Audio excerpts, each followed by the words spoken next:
wimike Yesu Kristo mu buzima bwawe akubera umwami.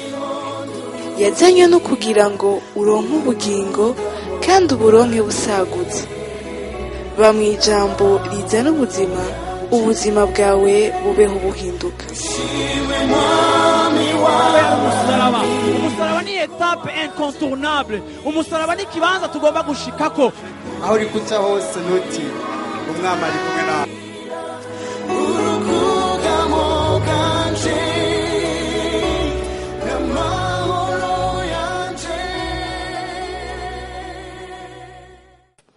Haleluya. Abikorinto ba mbere igice ca mbere ku murongo wa 29 gushaka 31. Kugira ngo ntihagire umuntu yirata imbere y'Imana. Niyo ibaha kuba muri Kristo Yesu, yaduhindukiye ubwenge buva ku Mana no kugororoka no kwezwa no gucungurwa. Ndashaka muri uyu murongo muhote niki kintu yuko Imana niyo yaducikiye ukugororoka, niyo yaducikiye ukwezwa, uravyumva, kandi niyo yagize gute, niyo yaducikiye no gucungurwa, kugira ngo bibe nk'uko handitswe ngo uwirata yirata uhoraho. Haleluya, haleluya. Mbwira umuntu mwicaye nti uwirata yirate uhoraho. Que celui qui se glorifie dans le Seigneur. Haleluya. Uwirata yirate uhoraho. Sivyo? No munsi ndashaka kuvuga ku kintu citwa ijambo rivuga ngo wirata iki. Sivyo? Canke wiglorifia muki. Chapitre 2. Muribuka ko tumaze igihe turiko turavuga kuri kino gitabo Abaroma gice ca kabiri ku murongo wa 12. Romains chapitre 2 verset 12. Abakoze 1:2-12 kabiri 12. Abakoze ivyaha bose batazi ivyagezwe bazohona ivyagezwe bitarinze kwiyumvigwa. Kandi abakoze ivyaha bose bazi ivyagezwe bazotsindanishirizwa n'ivyagezwe. Bazotsindishwa n'ivyagezwe. Sivyo? Kuko abumvise ivyagezwe atari bo bagororoka imbere y'Imana, abavyumviye nibo bazogira gute, bazotsindanishirizwa. Abanyamahanga badafise ivyagezwe n'Imana, iyo bakoze ibibwirizwa navyo kubwabo baba bahindukiye ivyagezwe naho batabifise.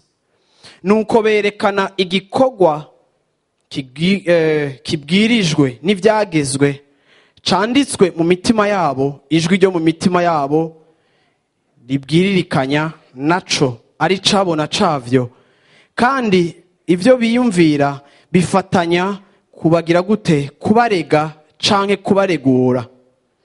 Niko bizoba ku munsi Imana izocira amabanga, niko bizogenda ku munsi Imana izoshira amabanga y'abantu amateka muri Kristo Yesu, nk'uko ubutumwa bwiza nahawe buvuga. Haleluya.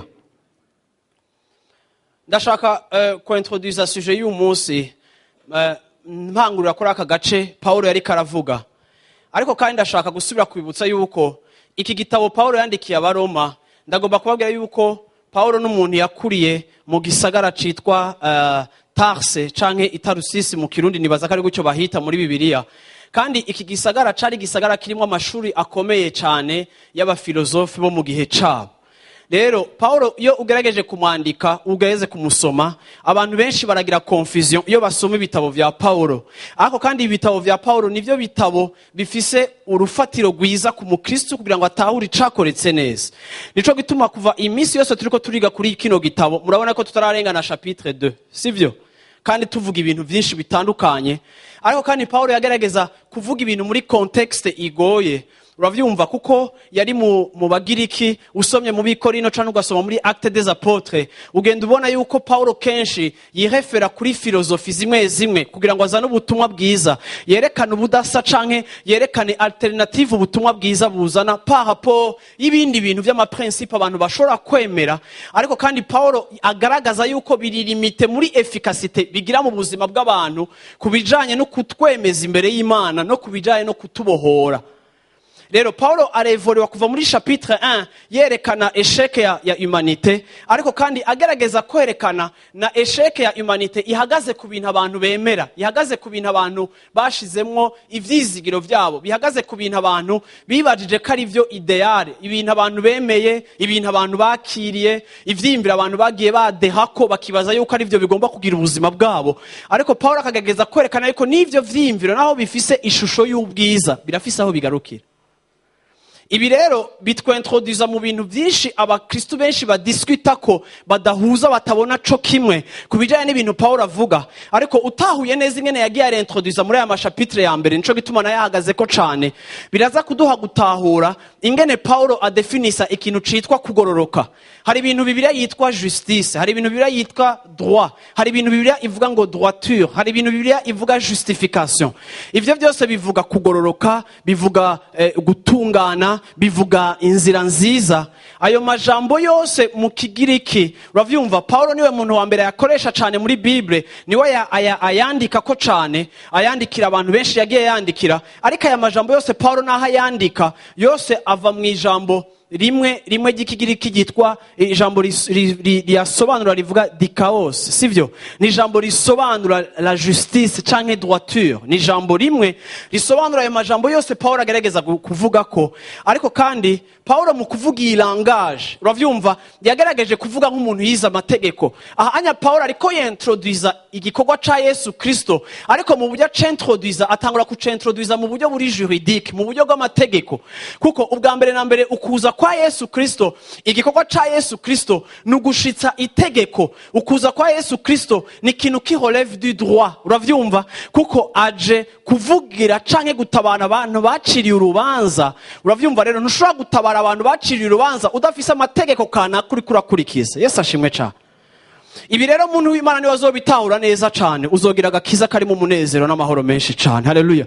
Kandi uzoshobora gushira ipembe n'ibintu vyitwa idini n'imigenzo, hamugumbira agakiza kari authentique gashobora kuzana umunezero no kunengesera mu buzima bw'iwawe. Haleluya. Haleluya. Amina. Rero muri iki gicapo uravyumva arasubiye kandi muri chapitre ya kabiri nkuko yavuze muri chapitre ya mbere kwerekana yuko uravyumva uburyo Imana izoca imanza. Imana izocira imanza abumvise ubutumwa bwiza canke abumvise ivyagezwe. Mu vyibuke neza igihe cose Paulo avuga la loi canke ivyagezwe muri Bibiliya yabivuga, muribuka ko Paulo yari umuntu yakuriye muri environnement y'Abaroma, uravyumva. Rero igihe yavuga ivyagezwe benshi bumva gusa ivyagezwe vya Mose, ariko igihe Paulo yashaka akavugisha ijambo ngo ivyagezwe muri Nouveau Testament igihe cose avuga ivyagezwe ashaka kuvuga ivyagezwe amategeko y'Abaroma, amategeko yashiraho ingene abantu baba n'ingene imigenderanire y'abantu igenda, uravyumva. Akongera kandi akerekana ivyagezwe bigegwa n'imiryango, ivyagezwe bishigwaho n'amafamiye, ivyo no kwita education abantu baronka, ivyo twokwita les bonnes mœurs, sivyo? Ivyo mu miryango yanyu mwita imigenzo myiza n'imico myiza, bivanye naho barerewe, bivanye naho wakuriye. Hari ibintu vyerekanwa nk'imico myiza, hari ibintu vyerekanwa nk'imigenzo myiza, ingene bavuga, ingene batambuka, ingene baramutse umuntu akuze, ingene baseruka ku bandi, ingene bagira gute. Ivyo byose ni ibintu vyiza bisanzwe biri mu mico. Paulo akavuga ngo abantu batigeze kumva ubutumwa bwiza, Imana umunsi izoza gucira amahanga imanza, uravyumva, ntizohora abantu busa ngo ibacire urubanza ihagaze kuri evangile batayumvise, ariko ngo Imana izocira urubanza abantu bose bihagaze kuri nivo canke ku rugezo rw'umuco ubuzima bwabo bwaronse. Akavuga rero ngo abo bantu bose bazogira gute? Bazocigwa, uravyumva, urubanza. Kuko Imana, ndagomba kubabwira yuko mu gihe c'Abaroma, mu gihe c'abafilozofe, abantu baraharira cane kubijanye n'ikintu twita conscience. Mu Kirundi tukitwa akajwi ko mu mutima, sivyo? Niyo traduction ya conscience. Akajwi ko mu mutima. Umutima nama wow, ico rero nica umutima nawe. Uravyumva? Ikibara giharira ku bijanye ni kumenya ikibi n'iciza, sivyo? Ariko kandi Paulo akadevelopa yerekana yuko mu maculture yose, mu mico yose, mu mahanga yose, shaka mugende mw'ishamba rya Amazoni muraba abantu bahaba abantu ba kera, shaka muje ku mpera z'isi, muzokwama musanga yuko uravyumva abantu barafise ordre ibagenga, kandi abantu baradefinisa ico bita ikibi n'iciza, kandi mu mahanga yose no mu moko yose no mu matribu yose hama hariho forme ya justice ushobora kutayemezanya nayo, ariko abantu bose barafise uko badefinisa iciza n'ikibi ahantu hose, batarinze kuraba amakuru, batarinze kuraba televiziyo, batarinze kuja muri systeme iri centralize nk'uno munsi ukuntu bimeze. Ariko ibi byose Paulo akabikoresha kugira ngo yerekane yuko mu mahanga yose Imana yashize mu bantu gushobora gusobanukirwa no gutahura ikibi n'iciza. Paulo rero akavuga rero ngo mu kibi n'iciza Imana yashize mu mutima w'umuntu ahari hose, abatamenye ivy'Imana, Imana izokoresha ivyo yabahaye kumenya bimwe biri ine, kuko mwibuke yuko naho turi abantu bari deshi, twatakaje ku karanga kacu k'ubumana kubera Adamu na Eva bamaze gukora icaha, hari amafakulite y'umwana w'umuntu yagabanutse canke yabaye réduit kubera icaha. Ariko Paulo agerageza kwerekana yuko umuntu yarasigaranye akantu k'ubuntu, ibintu vyitwa novuga ni minimum bimuha gutahura ingene agomba kubaho n'ingene atunganya uravyumva ivy'imibano. Abo rero batumvise ubutumwa bazocigwa urwo rubanza bifatiye kuri ryajwi ryo mu mutima, kuko ngo igihe cose ngo bakora ivyiza ngo baba bariko barakora ivy'ivyagezwe bisaba kandi batigeze kumenyeshwa ivyagezwe. Iki rero abantu kenshi baracihendako, kuko abantu bagerageza kwitiranya agakiza n'ibikorwa vyiza. Hariho abantu badakijijwe bashobora gukora ibikorwa vyiza, uravyumva, ariko kandi igihe agakiza dushatse kukareduiza gusa kuri niveau y'ibikorwa vyiza turihenda, kuko kuba mfise ibikorwa vyiza nkora, kuba mfise ibintu vyiza nkora, uravyumva ntibinjustifia gushika kuri no saha imbere y'Imana. Uravyumva, tuzobibona canke turaza kubibona imbere gatoya, ariko kandi ntibinsobanura imbere y'Imana, kuko nivyo bikorwa vyiza ndiko ndakora ndabikora kuko hari umuco kanaka, hari dogre y'umuco Imana yashize mu buzima bwanje bifatiye kuri education kandi bifatiye no ku bintu traditionnel narerewemwo. Mu mico yacu twese turafise ibintu vyinshi vyiza nkuko dufise n'ibindi bibi, ariko mu mico yose abantu barafise ikintu bashoboye kuyonkamwo ciza kandi kibafasha kubaho neza kandi bakabera umugisha abantu. Abo rero bazociga urubanza bifatiye ku makosa bakoze ku vyo basanzwe bazi, kandi nta muntu muri mwebwe yonyemerera yuko atakosa na rimwe afise. Naho noba mfise ukuregwa kwiza, ariko muri bimwe naregwamwo vyiza hari ibihora binanira, sivyo abantu b'Imana. Aha rero agakiza gacika ikintu gikomeye dufatiye kubitunanira, kuko ibikunanira bikuranda coupable, kuko Bibiliya avuga ngo ukoze icaha kubwirizwa rimwe acika uwagirizwa canke acika coupable ku mabwirizwa yose. Nico gituma biragoye yuko umwana w'umuntu uravyumva mu bintu vyiwe vyo kwifatafata no mu bintu vyiwe yiha, biragoye ko twiha agakiza ku buryo dushobora kwijustifia imbere y'Imana kubijanye n'ingene twikomporta neza, kuko no mu kwifata neza 99% kajya ga point gasigaye kamwe gacika kandega kandi kandisqualifia kubijanye no kubana n'Imana ibihe bidashira. Okay, rero nimba rero abantu batumvise ubutumwa bazociga urubanza bifatiye ku vy'Imana yakominitse imitima yabo, uravyumva biri conforme n'ivyo ivyagezwe bivuga, kwake batigeze bumva ivyagezwe vy'Imana n'amatwi yabo. Hama bumvise ivyagezwe aribo twebwe twizera, uravyumva, n'abandi bumvise ubutumwa ariko bakanka kwihana, nabo bazocigwa urubanza bifatiye ku vyo bumvise n'amatwi yabo ariko bakanka kuvyakira no kubigumbira. Kandi ngira ndababwire, muri communauté canke muri société twama tugira muri echelon tugaklasa ivyaha bikomeye n'ibidakomeye, binini na bitoya. Ariko ngira ndababwire ngo icaha ca mbere gikomeye, ugerageje gusoma Bibiliya, icaha ca mbere gikomeye kandi Imana izohana sérieusement ni roje y'umukiza Yesu. Gusuzugura kijya gikorwa cakoze ku musaraba nico kintu ca mbere kibi kibaho mu maso y'Imana, kuko niwe adutsindanishiriza, niwe atujustifia. Okay, turumvikana rero. rero Pawulo arabivuze ko ati rero ku bijyanye n'imanza ni gutyo imana izoproceda, ni gutyo imana izobigenza, sivyo? Ndasoma kuri verset 17, uravyumva ko witwa umuyuda ukishimira ivyagezwe, ukirata imana, ukamenya ivyo igomba, ukarobanura ibidahwana kuko wigishijwe ivyagezwe, ukishima yuko ushobora kujana impumyi kandi kuri umuco w'abari mu mwiza, n'umuhanuzi w'abanyabwenge buke, n'umwigisha w'utwana, kuko mu vyagezwe ufise icerekana ubwenge n'ukuri. Nuko wewe wigisha abandi, mbega ntiwiyigisha? Wewe wihaniza abiba, weho ntiwiba? Wewe ubuza abandi gusambana, weho ntusambana? Wewe wanka ibishushanyo vy'ibigirwamana, weho ntiwiba ivyo mu nsengero zavyo? Wewe wirata ivyagezwe, mbega ntugira gute? Ntugayisha imana kuko ubicumurako. Izina ry'Imana muritukisha mu mahanga nk'uko vyanditswe. Haleluya, haleluya, amen. Ndasenga muhemu yera ngo abafashe gutahura ivyo ndiko ndavuga kuri uno munsi. Haleluya, Yesu ashimwe cyane. Anya aba bantu b'abayuda bari abantu bafise ikibazo gikomeye cyane.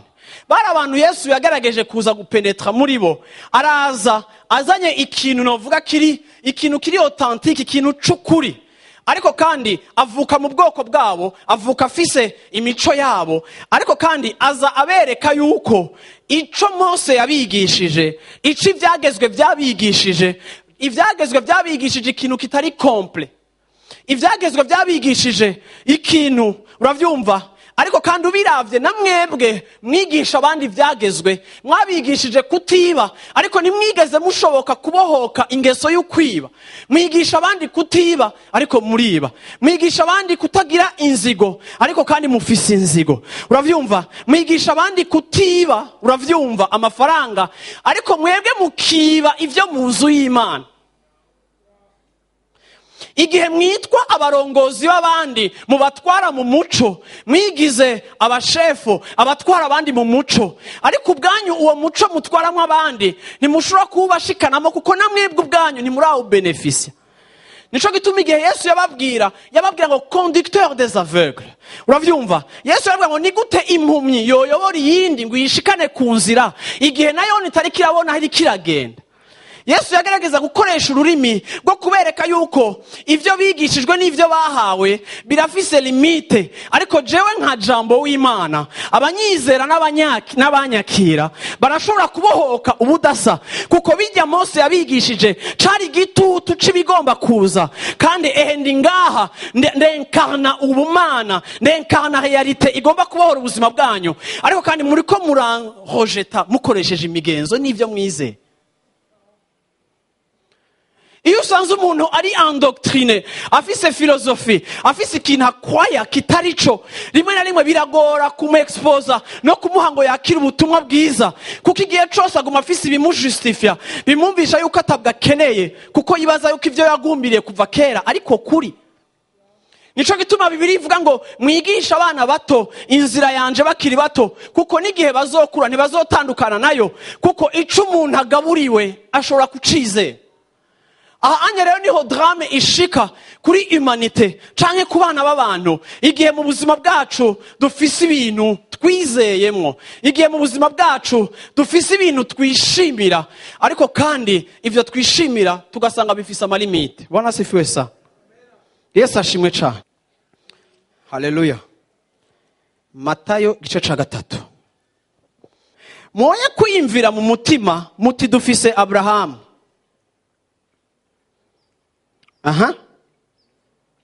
Niwe ngo dufise Abrahamu, niwe sogokuruza. Ubu ni Yesu ariko arabwira abigishwa, ariko arabwira abayuda n'abafarisayo.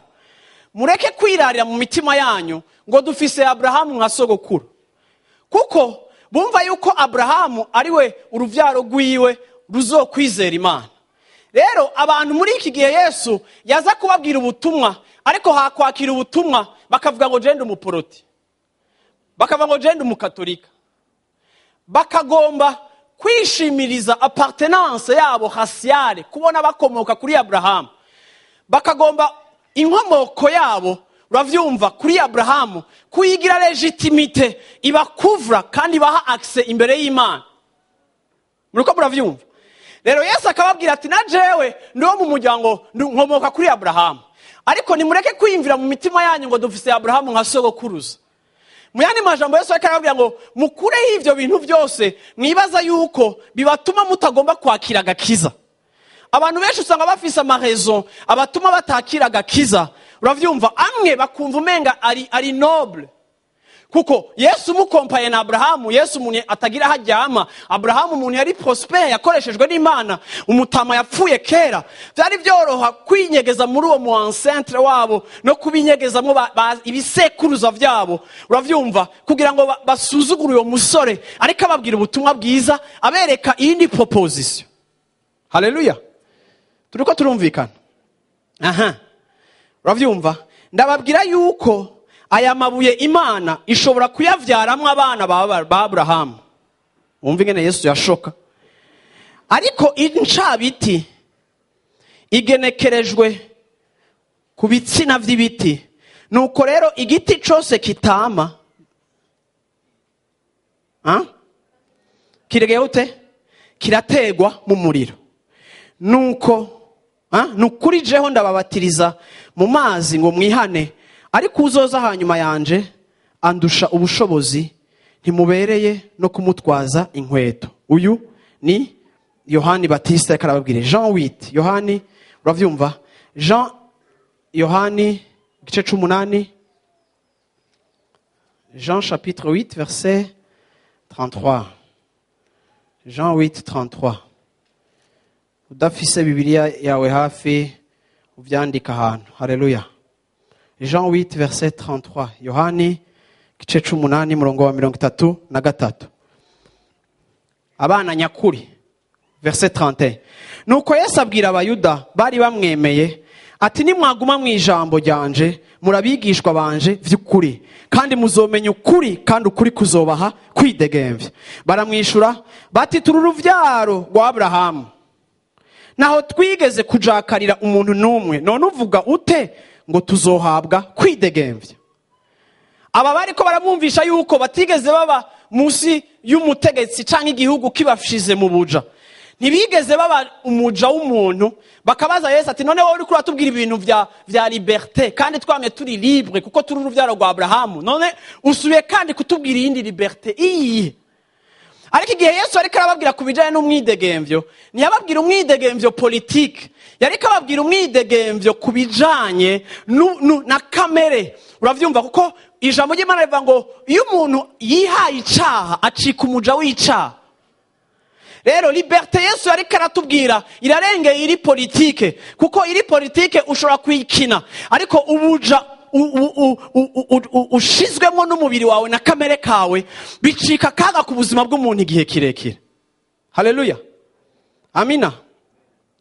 Yesu arabishura ati nukuri ndababwire, ukora icaha wese n'umuja w'icaha. Umuja ntiyama atsindaje canke aba mu nzu, ariko umwana yama ari mu nzu. Umwana niyabaha kwidegemvya muzoba bidegemvya nyakuri. Ndazi ko muri uruvyaro rwa Abrahamu, yamara murondera ingene mwonyica, kuko ijambo ryanje ritagira ikibanza muri mwebwe. Jewe mvuga ivyo mbonye kuri data, namwe mukora ivyo mwumvise kuri so. Baramwishura bati Abrahamu niwe data.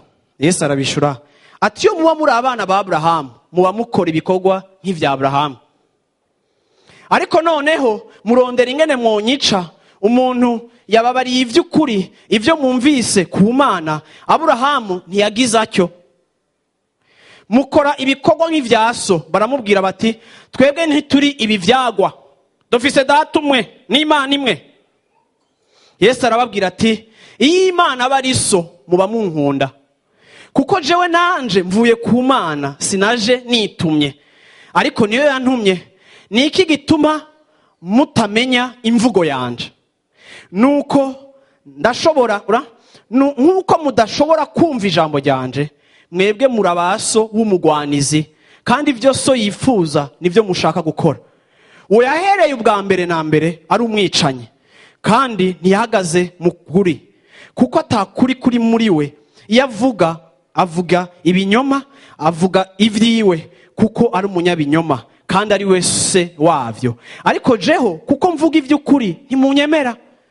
Ninde muri mwebwe yonyagiriza icaha nakoze?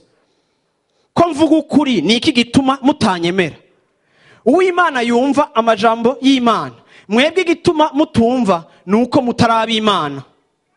Abayuda baramwishura bati, none se ntitwavuze ukuri kuri umusamariya kandi kuri modayimoni? Yesu arabishura ati, je sindi modayimoni, ariko nubaha Data, namwe ntimunyubaha. Jewe sinironderera icubahiro, hariho ukindonderera, kandi niwe kamara amagambo. Nukuri ndababwire, nihagira uwitondera ijambo ryanje ntazobona urupfu gushitsa ibihe bidashira. Abayuda baramubwira bati, noneho turamenye kuri modayimoni. Aburahamu yarapfuye, n'abigishwa n'Imana nuko, ariko wowe uvuze uti nihagira uwitondera ijambo ryanje ntagira gute, ntaho azokumviriza rupfu. Mbega uruta sogokuruza wacu Aburahamu, we ko yapfuye n'abavugishwa n'Imana nabo bakaba barapfuye, wiyita nde? Yesu arabishura ati, ninaba niha icubahiro canje kizoba ari icubusa. Uwumpa icubahiro ni Data, uwo muvuga ngo ni Imana yanyu. Yamara ntimumuzi, ariko jewe ndamuzi. Kandi ninavuga ngo sindamuzi, nzoba mbaye umunyabinyoma nkamwe, ariko ndamuzi kandi nitondera ijambo ryiwe. Aburahamu sogokuruza wanyu yari yarahamiye kubona umunsi wanje, kandi yarawubonye aranezererwa. Nuko rero Abayuda baramubwira bati, ube utaramara n'imyaka 30 ngo warabonye Aburahamu? Yesu arababwira ati, nukuri ndababwire, Aburahamu ataravuka jewe namye ndiho. Baca batora amabuye yo kumutera, maze Yesu arirukanka ava mu rusengero. Murumva fin ya histoire? Bwira umuntu wicaye ati, hari abantu bahora bamwirukana mu rusengero. Haleluya. Yesu ashimwe cyane. Ibinya bishaka kutubwira iki abantu b'Imana? Ibi bishaka kutubwira yuko umuntu ashobora guhusha igihe ciwe cyo kugirirwa neza kubera ari en doctrine. Umuntu arashobora guhusha igihe ciwe c'umugisha kuko ivyo yamenye atari ukuri, kandi akabura flexibility yo kwakira ukuri kw'Imana kuriko kuraba propose ku buzima bwiwe. Nico gituma nimba ari ikintu ca mbere ninya kandi ngwanya ni dini. Kuko idini ni systeme ishigwaho n'abantu, ariko kandi ikaza ifise uburyo n'ishusho ryo gusenga no gukunda Imana. Ariko ubirabiye inyuma no muri motivation zayo, ugasanga ihicubahira abantu, ishiraho gusenga abantu, igashiraho kubahiriza abantu n'iminsi mikuru n'amatradition n'imikorere y'amashengero n'amaaktivite yacu. Uravyumva? Satani akaza agashira ibintu akabishira akote, ukamenga ni ivy'Imana, bikagira ishusho y'ivy'Imana. Ariko iyo umuntu abisuzuma akabigenzura, agasanga birabuza inkomezi zose zigaragaza ahantu Imana ikorera. Ntibihindura abantu, ntibihindura imibereho, ntibitubohora ingeso mbi dufise, ntibitubohora inyifato zacu zitarizo, kandi ntibiduha gukura no kwidevelopa no kuba epanui. Ariko kandi tugenda twiyampira tuba babi kurusha ingene twari tucinjira mu nzu y'Imana. Ukavuga ati, none ni gute abantu bari au contact y'ibintu biri authentique vy'ukuri byari biri suppose kubazanira ubuzima, ariko bitariko birabahindura. Ariko ukaza gusanga ikibazo nyamukuru ahantu gihagaze nuko baravyumvise, ariko banka kubisubiriza n'ivyo bakiriye bindi bipfuye, kuko bari tellement attaché kuri ivyo bintu.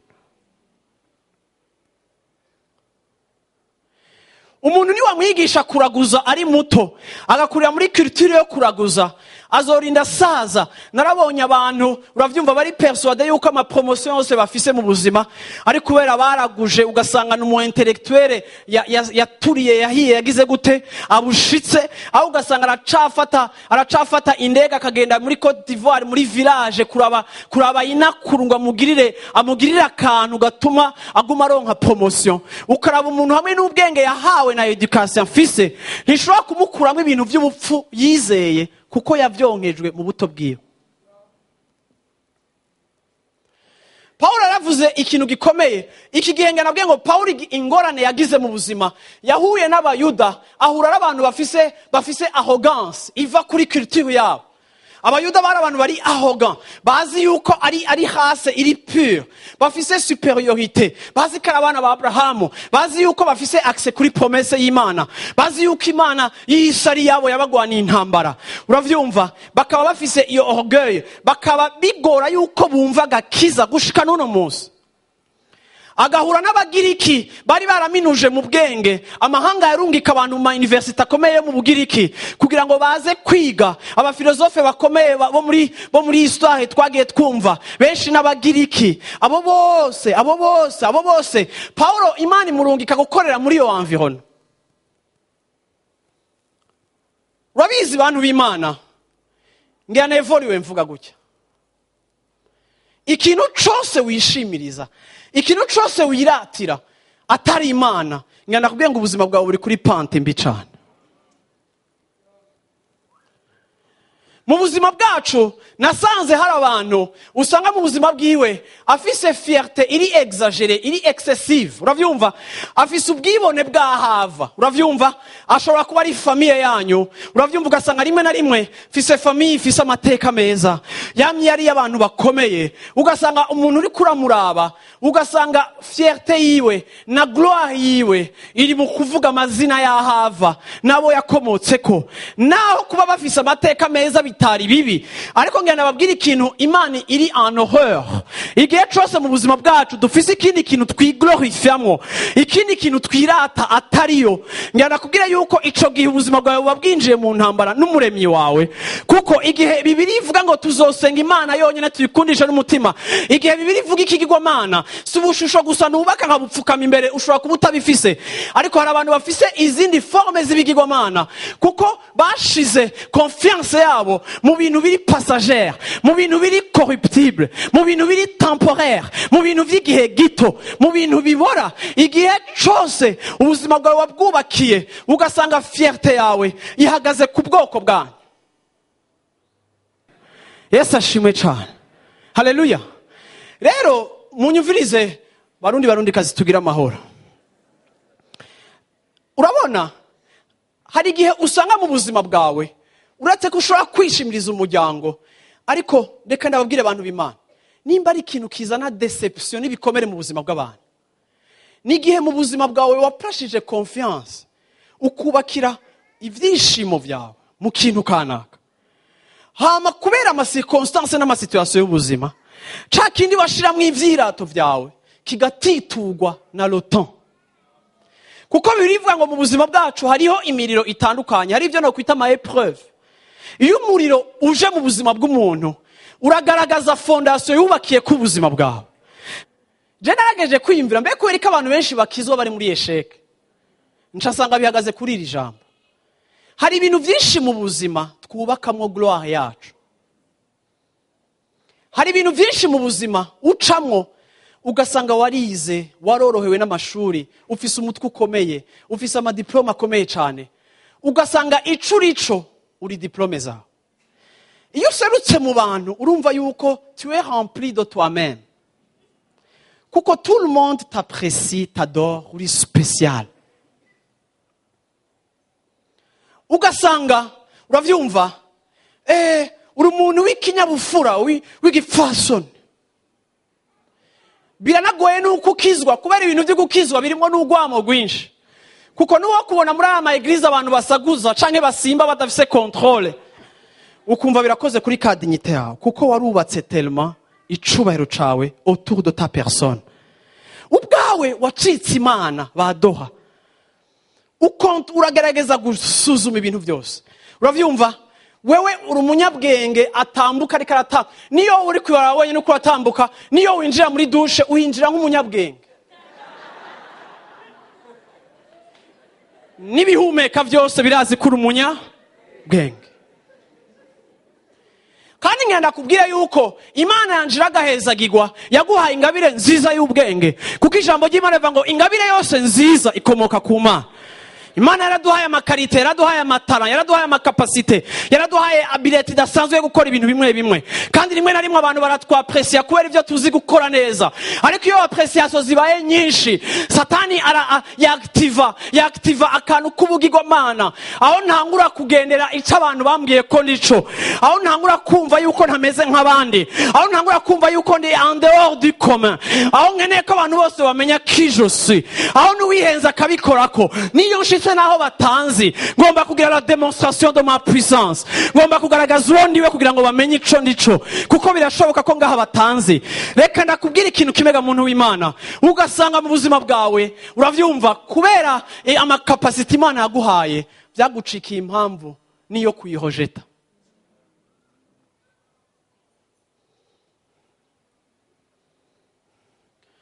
Muri Bibiliya hari amahanga yagize esprit ya nationalisme iri exagere.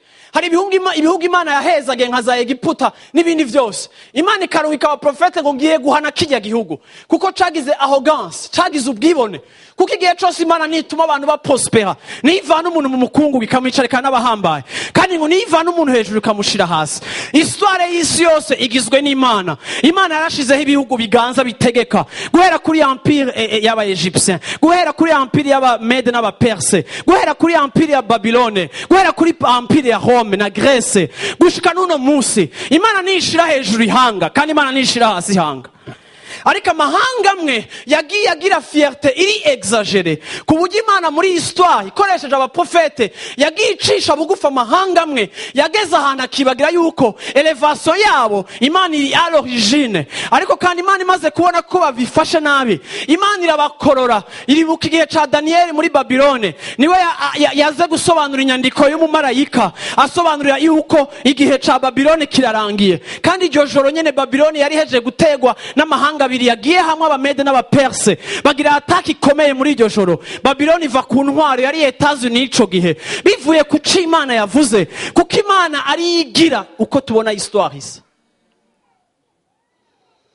Nico gituma ico turi cyo cyose uravyumva umuntu w'Imana agomba kumenya. Uravyumva yuko ubwoko bwanje education naronse, uravyumva amakapasite mfise, uravyumva histoire y'igihugu canje, nta kintu na kimwe ugomba gushika ahantu arico wiratira. Paulo muri 1 Corinthiens ntajya nasomye aravuga ngo nihagira uwirata yirate ko yamenye Yesu Kristo. Haleluya. Subiramira ijambo uti nihagira uwirata yirate ko yamenye Yesu Kristo. Uyu n'umunyabwenge akomeye yaraheje kuvuga iryo jambo. Yaravuze ngo nimba hari umuntu yogira ivyo yirata, bien ni jewe Paulo, mva mu muryango wa Benjamin. Sivyo, ni Benjamin Gagugo. Uravyumva mu muryango wa Benjamin. Uravyumva? Urabona nize ku birenge vya Gamaliel. Sivyo? Mu baherezi bakomakomeye nari muri bakuru. J'étais le persécuteur de l'église. Ariko ivyo vyose maze kumurikirwa ndi mu nzira y'i Damasiko, nkamurikirwa na wa muco. Uravyumva? Namenye yuko hari ikindi kintu. Nico gituma natahuye yuko nagomba gushira gloire yanje muri honneur canke sigomba gushira ivyirato vyanje muri kahise kanje keza k'umuryango n'amashuri. Ariko natahuye ikibirengeye. Nico gituma nihagira uwirata aze yirate ko yamenye Yesu Kristo. Yesu ashimwe cyane. Yesu ashimwe cyane. Reka nakubwire muntu w'Imana, nihagira ikindi kintu na kimwe wumva uno munsi kigutambukisha ikigize ivyirato vyawe, ni ca kintu wumva kuri co. Haleluya. Reka ndababwire uno munsi industrie cosmétique irikira prospera cyane gose, kuko hari abantu benshi uri umukobwa mwiza ntushaka gusaza. Je mpora ndaba ama publicité. Warubizi ko ushobora kuba mwiza aho urenganye yose bavuga ngo uri mwiza, aho urenganye yose abantu bagahindukira kubera heje kurengana. Ugasanga umuntu arakura muri iyo gloire. Je suis beau, je suis grand, aussi je suis grand. Change je suis belle. Abantu benshi barakugiriye adoration bivaye n'ico bagushakako. Ariko iyo adoration bakugiriye yarabirizinge, yarakubatsemo ubwibone no gutahura ico rico. Rero uri kuragera mu myaka urinjiye mu ikorosi rya 40. Ntushaka gusaza. kuko ubwiza bwawe n'umubiri wawe byamye ari imana yawe kuva muri adolescence. Ariko uko ugira gutyo ugenda ubona amatama atanguye gukoroka, ugenda ubona ngo amaso atanguye gukubita gucyahanya, ibintu byose biriko birademisiona, tous les membres sont en démission. Uravyumva imwe yose pièce par pièce, uravyumva naha rero abamaproduit baca batangura akusiga amaride ntaze wa akugira gute nubwira gucyanya naha sport iba nyinshi twa abdomino mushaka amaplakete bena amaplakete ajyanye. Uravyumva ugasanga abakecuru bacu ntibashaka gusaza, ugasanga abashama bacu ntibashaka gusaza. Simvuze ko ari bibi, nande nzogwanya ubusaza pe, uravyumva. Ariko kandi reka ndabwira ikintu kimwe, urabiki gutuma kubugwanya yuko atari ukutemera kuri kurasaza. Erega abantu bagize umubiri wabo imana ku buryo batemera yuko kuratakaza amapiyesi. Ariko ijambo ry'Imana rimbwira ngo gusaza ni icubahiro Imana itanga. Haleluya, Bwana asifiwe sana. Mutama kazi usaze neza mu izina rya Yesu Kristo, kuko uw'Imana ihaye gusaza ikamutera iteka ikamuhimva ku mutwe, ibimugiriye neza kandi bimuteye iteka. Haleluya, Yesu ashimwe cyane. Ugura amaproduit menshi, ukomanda muri Amazon, uraja muri Google ugakomanda, FedEx yama yadepoje wawe, kuko nushaka gusaza. Kandi rimwe na rimwe uranakomanda ukagura na rasi itatanzwe, cyangwa utarisha banke ideni rya banke, cyangwa urinze kwiyandeta, kuko ico umuntu yagize Imana nicahereza ko n'amafinance yiwe.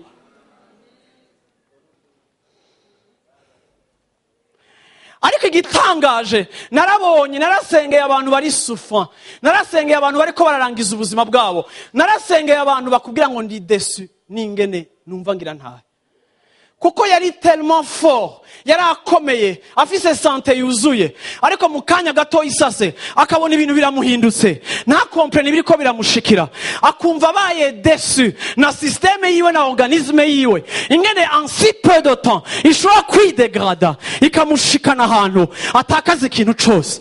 Narabonye abantu bashize ivyizigiro mu bantu, abantu babava ko bakabaheba, akabarondera impande ziwe zose akababura, kandi ikintu cose, amafaranga yose yahereje mu bantu, ingufu ziwe zose yazereje mu bantu, n'urugo rwiye rwarasambutse ari mu bantu, ariko n'isomeye nimwe agwaye nta waje kumuraba, akumva ari déçu kubona ico yemvesizemo cose atakintu na kimwe kimumariye mu gihe ciwe ca souffrance. Hari abantu ngana musi muri kino gitondo muriko muri experimenta deception, kuko hari ikintu mwashizemo ivyizigiro mu buzima bwanyu, hari ikintu mwashizemo confiance mu buzima bwanyu, ariko mukanya isase mugenda mukibona gifise inefficacité yo kuresolva ibibazo vyawe vyo muri uno mwanya, ukumva wuzuye deception, kuko niba ari kwibaza ntibopfuye wibajije ko bishobora kuba bimeze gutyo.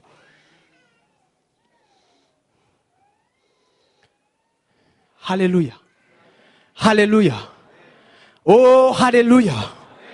Reka nakubwira ikintu kimega muntu w'Imana, nta kintu na kimwe nabonye mu buzima kizana guhemukirwa mu buzima bw'umuntu, kizana akabonge kari vrai et réel mu buzima bw'umuntu, nk'igihe umuntu abona ivyo yubakiye ku buzima biriko biriyekura. Ndashimira Imana mfise amagara meza, ariko kandi singomba gufata umubiri wanje nk'ikintu kitari vulnerable, nk'ikintu kidashikwako.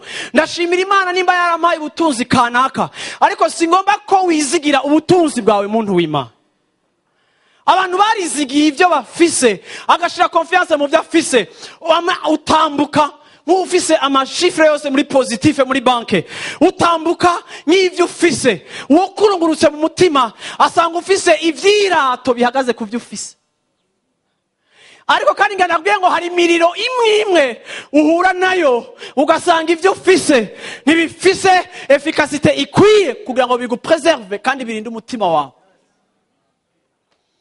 Ibi vyose Paul amaze kubibona, aravuga ngo nihagira uwirata,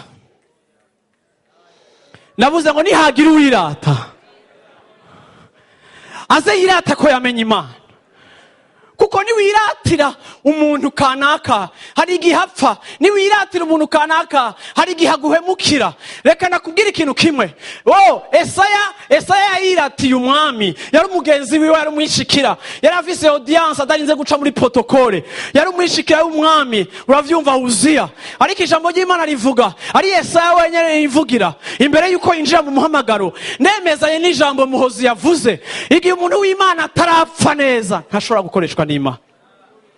mwakangutswe mwibaje ko yabwira urupfu ruri fizike, si urupfu rwo kubatwara ku mpanda. Ndazi ko dukunda ubuzima, bona si fesa, ariko urupfu yashatse kuvuga ni kijya kintu cyose wubakiye ku buzima kugeza naho Imana ibura hica igombye kugukoresha, kuko wuzuye wewe, wuzuye na filozofi yawe.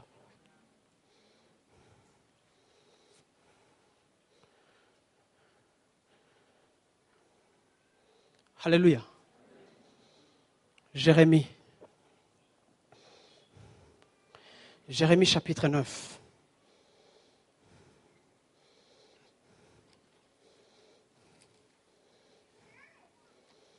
Uku niko Paulo yatangwa avuga ngo wiyita umuyuda.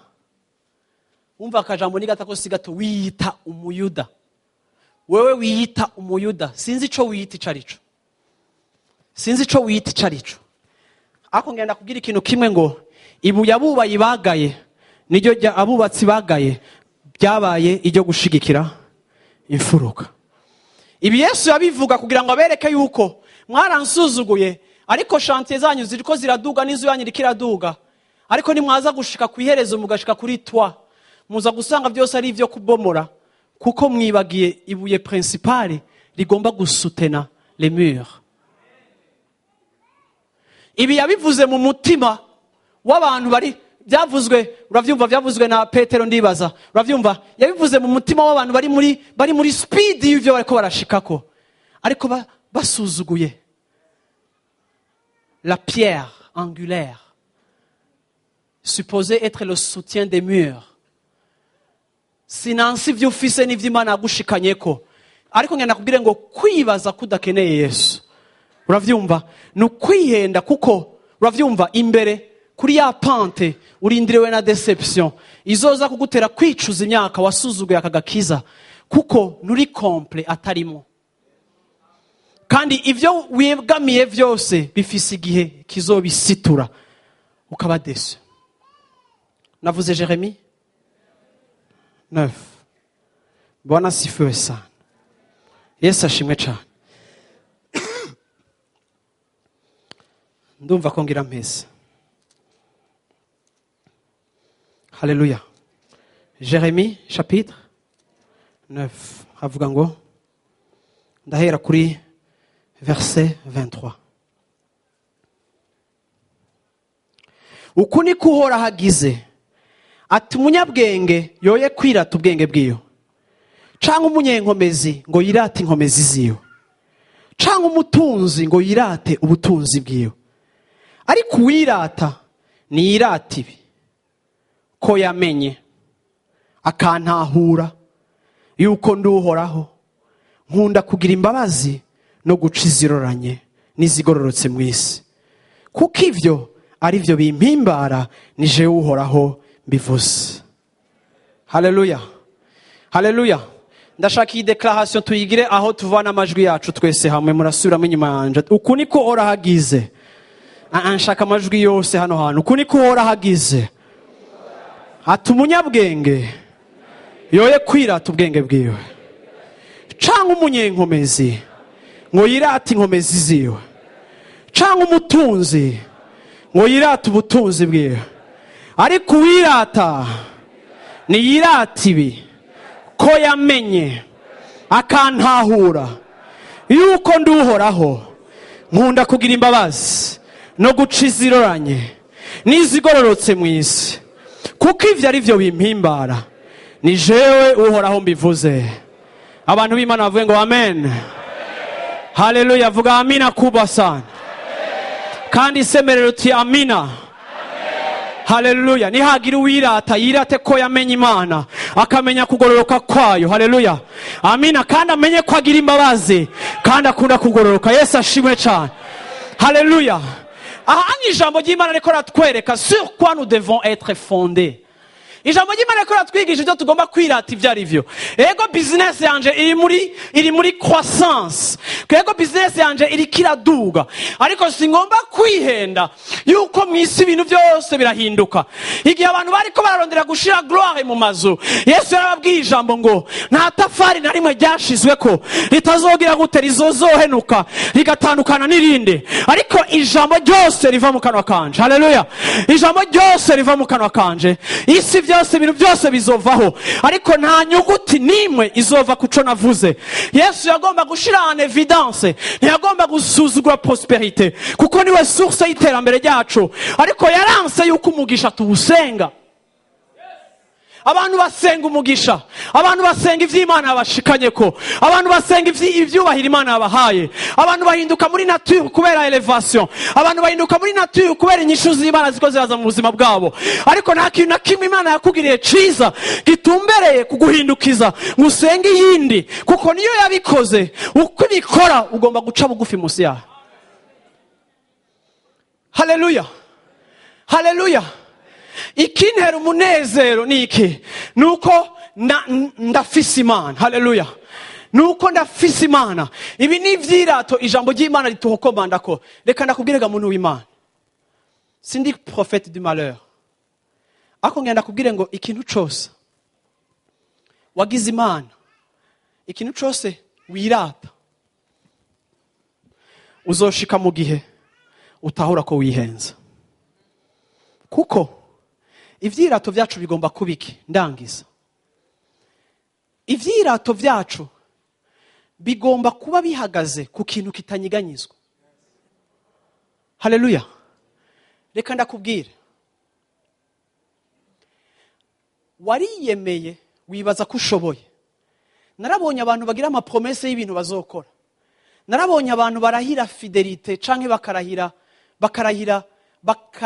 ibyo bazokorera abandi, ariko bimaze kukunanira warumvise ubaye déçu par toi-même. Ngenda bwe ngo nimba ari ikintu kibi mu buzima ni deception. Igihe wihemukiye, igihe wumva utacifitiye confiance, igihe uguye muri échec, ukumva iyo échec irakweretsa amalimite yawe kandi wari uzi yuko ugira ubishobore. Je narigeze kwitaza ndi muri primaire, barigeze kuntwara muri interna umwaka umwe kugira ngo nsubizwe mu ndero. Tugenda muri athletisme, wazi ko mfise inkuru nyinshi za sport. Ntarashika uravyumva kuri niveau yanje, ndasaba ko baduza umugozi muri saut en hauteur, kuko nari umuntu babonanye abana b'abahungu nyene baba sportif nakajya kahogeka. Nari persuadé ko ushobora gusimba kuri hotel ndende cyane. Ndaza nditaza, uravyumva, ndaza nditaza shikaye, uravyumva, ndaguruka namwe mwese wite murayumva. Uravyumva, non seulement ko ntanashikiriye ntujya mugozi navuze kuwushikira, se navuze kuwuhonyora. Non seulement ko ntanawushikiriye, uravyumva, ariko natanguje umutwe hajya anya maramezi nandikisha ukubamfu. Uravyumva, ukuboko kwagize ikibazo ariko sinavunitse. Reka ndakubwire ngo nta kintu kiri humiliant nk'igihe wibajije ko ushoboye ugasanga ntushoboye. Iyo onya si experience y'umutama, iyo ni experience y'umusore muto cyane. Ntushobora kwibaza ingene nabuze nkijyamye muri ubwo buturu canke muri ivyo bintu naguyemo. Ntimushobora kwibaza problème yanje ni yari douleur mfise, problème yanje yari ingene nza gutaha naho nsohokera, kuko uravyumva, wana abantu b'Imana, uravyumva, nta kintu nasanze rero ndavyibukiyaho. Uravyumva, nta kintu nasanze kibi nk'igihe wumvise wewe nyene wihemukiye, igihe wihanze konte yuko ibyo wari wibaza ko ushobora atavyo ushobora. Turetse ikibazo cyo kujera amaso y'abakubonye unanigwa, ariko sweet na confiance utakaza indani mu mutima wawe kubijanye n'ama etape akurikira, kuko satani yamakorera muri esheke ya mbere kugira ngo akwekaze, akubwire ko udakwiye no gusubira gutanta ico kintu.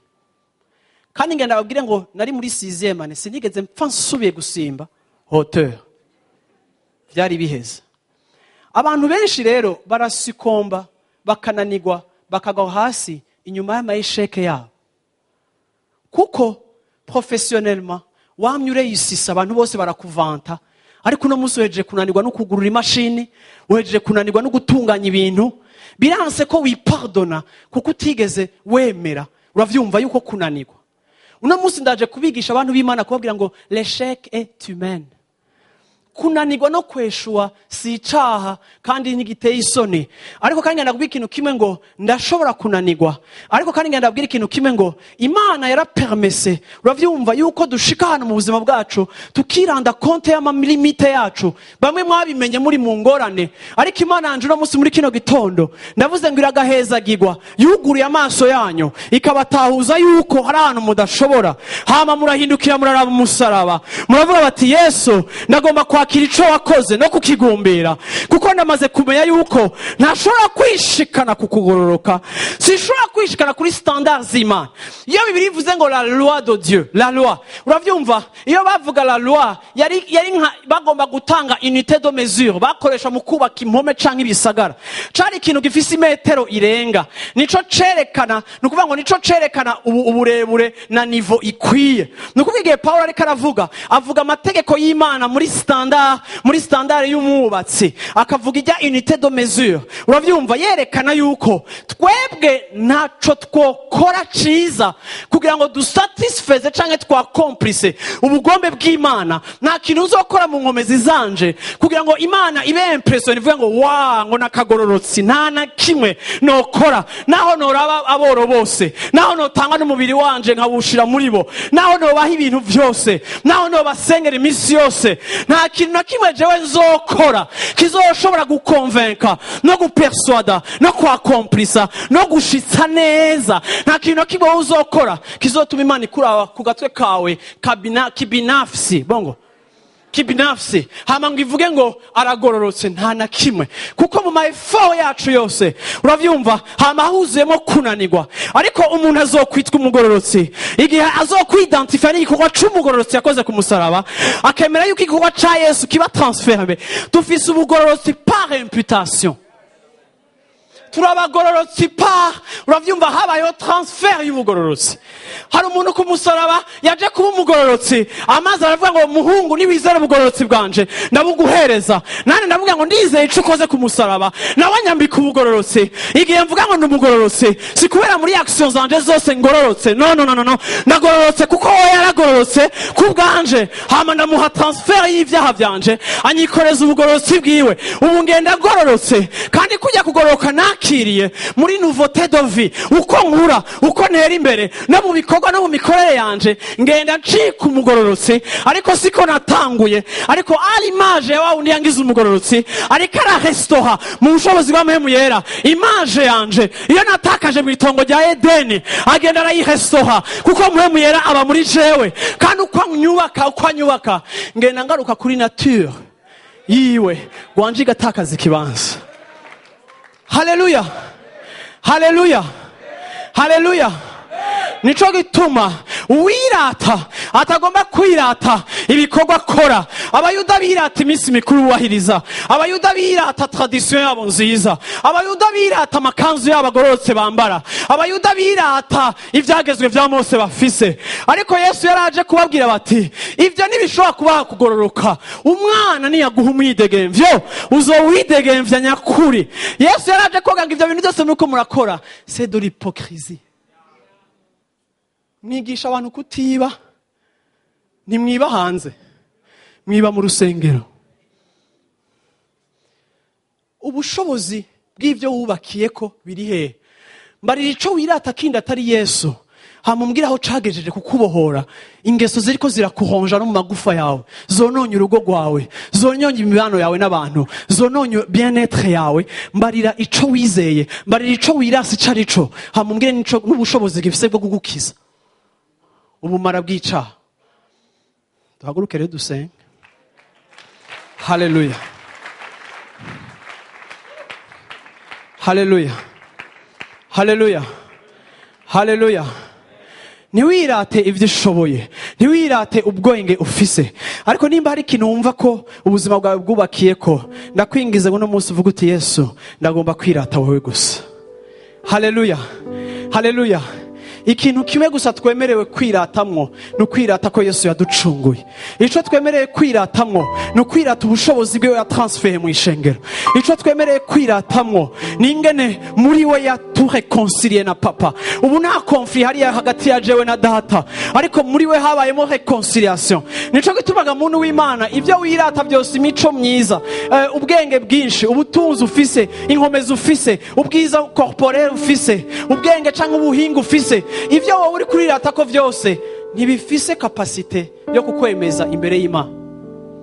Nico gituma abantu bibaza ngo gukizwa no kubanza guhinduka.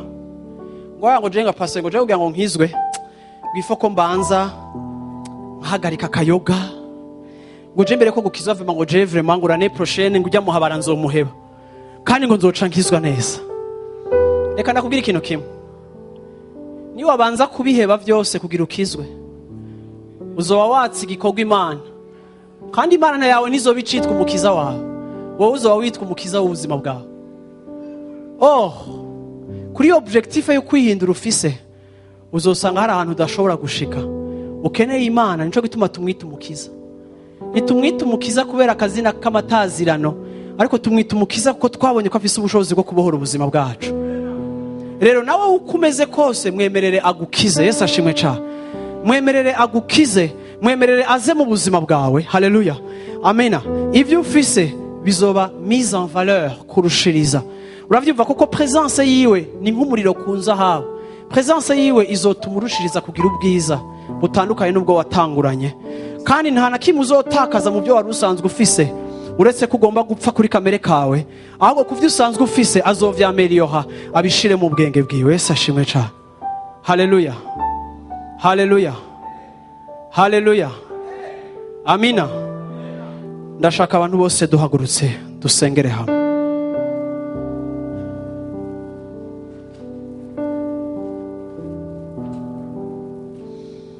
Hagurutse umuntu muri kumubwira uti tugiye dusenge. Haleluya.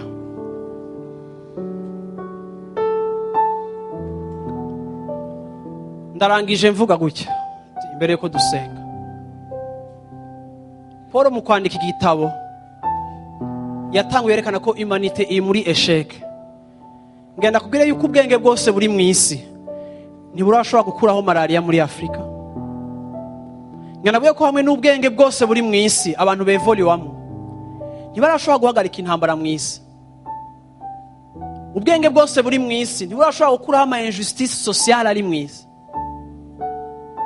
Ubwenge bwose buri mu isi ntiburashobora gukuraho impwemu yo kwiyahura no mu bihugu biteye imbere.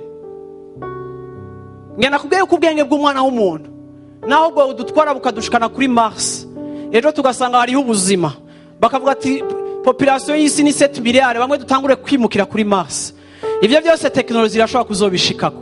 Naho hoza ama pièces remplace imitima yanyu mukagira imitima artificielle. Ivyo byose technology irashobora kubishikako n'ubwenge bw'abana b'abana. Ariko ubwenge bw'abantu buracafise limite imwe. Umugabo ntarashobora kumetriza umugore wiwe n'umuryango wiwe muto. Igihe bamwe bazunguruka bagira ama conference mw'isi abanyabwenge bari adore, inyuma yabo hariho divorce. Bananiwe no kumetriza umugore umwe.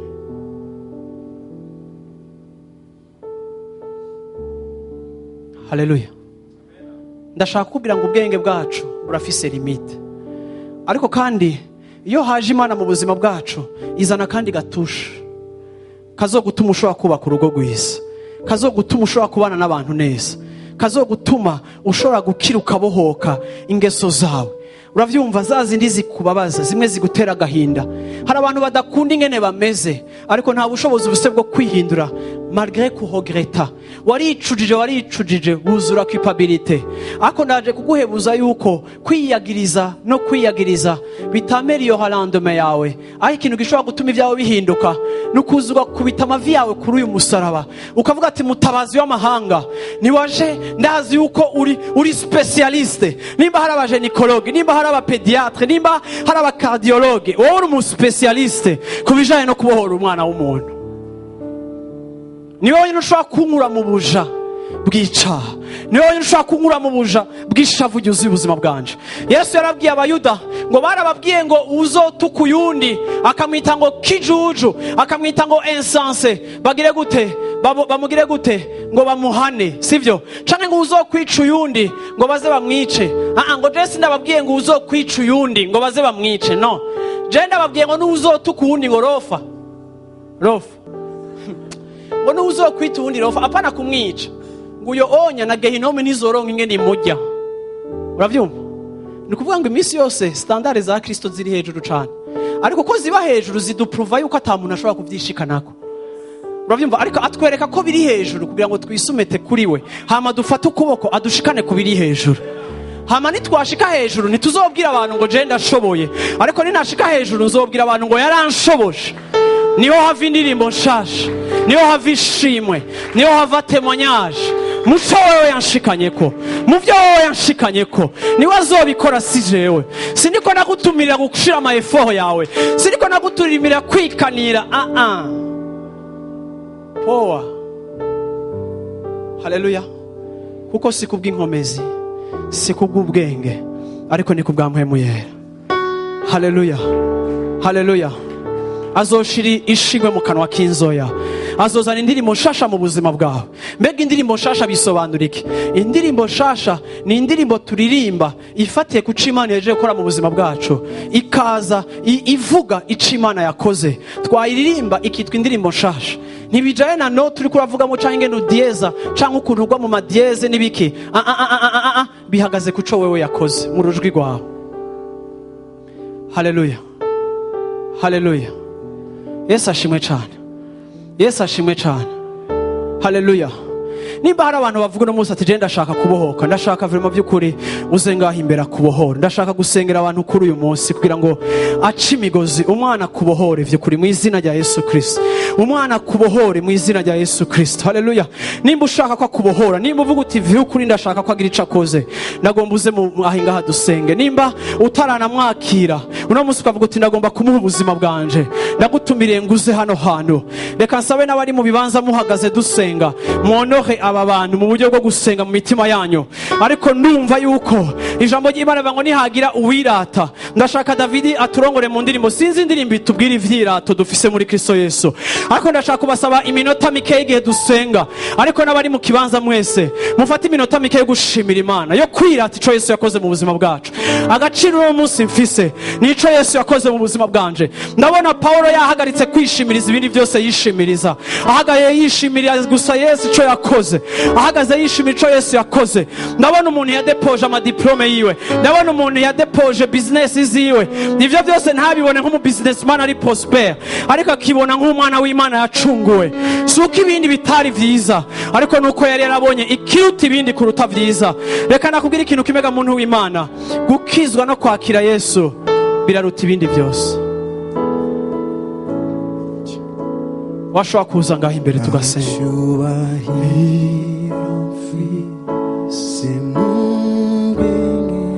Haleluya, haleluya, haleluya. Washobora kuba urasenga, urashobora kuba urasenga, urashobora kuririmba indirimbo ukayizana imbere y'Imana nk'isengesho ryawe. Haleluya.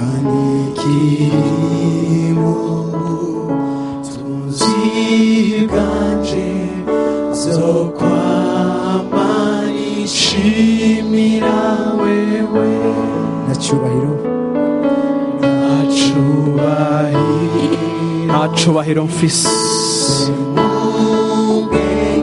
ugereranije n'ico afise n'ubwenge afise, ugereranije n'ububasha afise nta n'ububasha nsanga mfise mu bugingo bwanjye. N'igihe abantu bambwiye ngo ndashoboye canke ndafise ubwenge, ariko nisunze kuri we nsanga yitwa bwenge. Ico gituma ari we nzokwishimira, kuko icubahiro canje cose ndakigarukana kuri we. Niwe ushizwe hejuru, cubahiro c'amahanga tugushize. Ubwenge bw'Abagiriki buri hehe? Abarondera ivyagezwe. Mbega Imana ntiyasuzuguje ubwenge bw'abanyabwenge, ikabuhinduza ubupfu, ubusazi bw'umusaraba. kugira ngo ibipfuye aba ari vyikirisha amahanga, kugira ngo ibisuzuguritse vy'umusaraba ari vyikirisha amahanga. Niwe ushizwe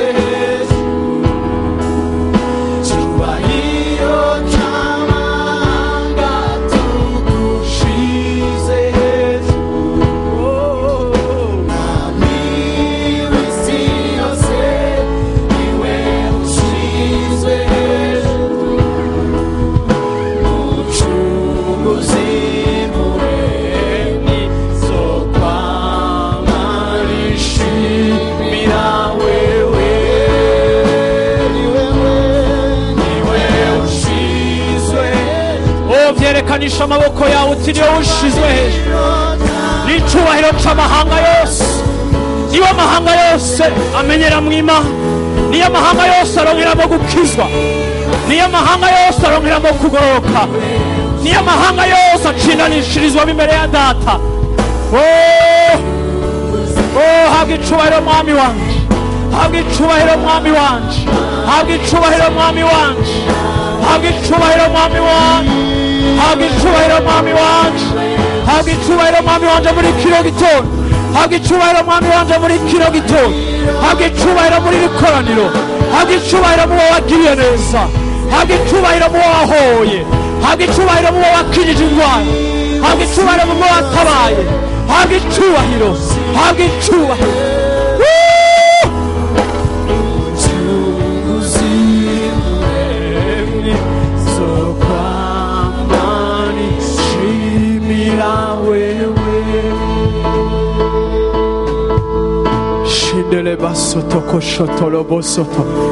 Reka ijwi ry'umuntu wese riduge muri kino kibanza, reka kamo kabishimira umwami kaduge muri kino kibanza, reka ijwi ryawe riduge kugira ngo ukoze isoni umwansi. Umwansi yaraneshejwe, umwansi w'ikinyoma niwe se w'ibinyoma kandi yamabesha, kuva mu kubaho kwiwe yamyabesha, nta kuri kumuriwe kuko ntakwazi ntako tahura. Satani urabesha, Satani urabesha, Satani urabesha, Satani urabesha, Satani urabesha. Igihe ugomba ko twisenga urabesha, igihe usanga ko dusenga amafaranga urabesha, igihe usanga ko dusenga indero twawe urabesha, igihe ushaka ko dusenga ubwenge bwacu urabesha, igihe ushaka ko dusenga inkomezi twawe urabesha, urabesha, urabesha. Nta yindi mana iriho mu ijuru, nta yindi mana iriho no mu isi, nta n'iyindi mana ihari no munsi y'ikuzimu twahawe yo gukirizwamo, nta rindi zina twahawe ryo gukirizwamo atari ryo Yesu. Abagiriwe neza, abagiriwe neza, abagiriwe neza. Oromoshendele basotokosho rendele mashinde keseteleba. Washobora kuvuga mu ndimi, washobora gusenga, umushimire ivyirato vyawe, umushimire mutabazi wawe. Numuhe, numubwire amajambo yawe, numwadohe, numuselebre, numubwire ko ari mwiza, numubwire ko aryoshe, numubwire ko ari uw'igiciro, numubwire ko ari waguha umwidegemvyo, numubwire ko ari mutabazi wawe, numubwire ko ari w'agaciro, numubwire, mubwire, mubwire, mubwire. Hallelujah, hallelujah, hallelujah, hallelujah. Shindele basho, kia la mama. Yesu ni wowe vyirato vyanje, Yesu. Hallelujah.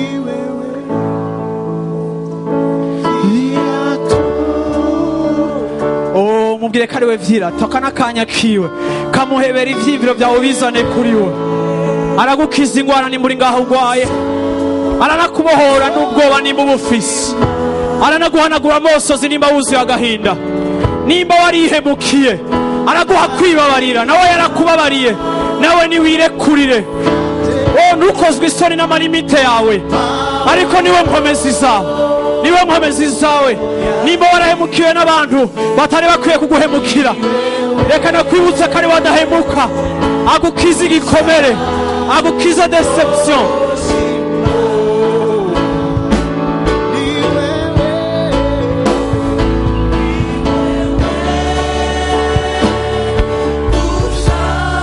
Akira ivyo biganza mana yanje, akira ayo majwi mana yanje, akira amajwi Imana yanje, akira Mana akora ku buzima bw'aba bantu bawe.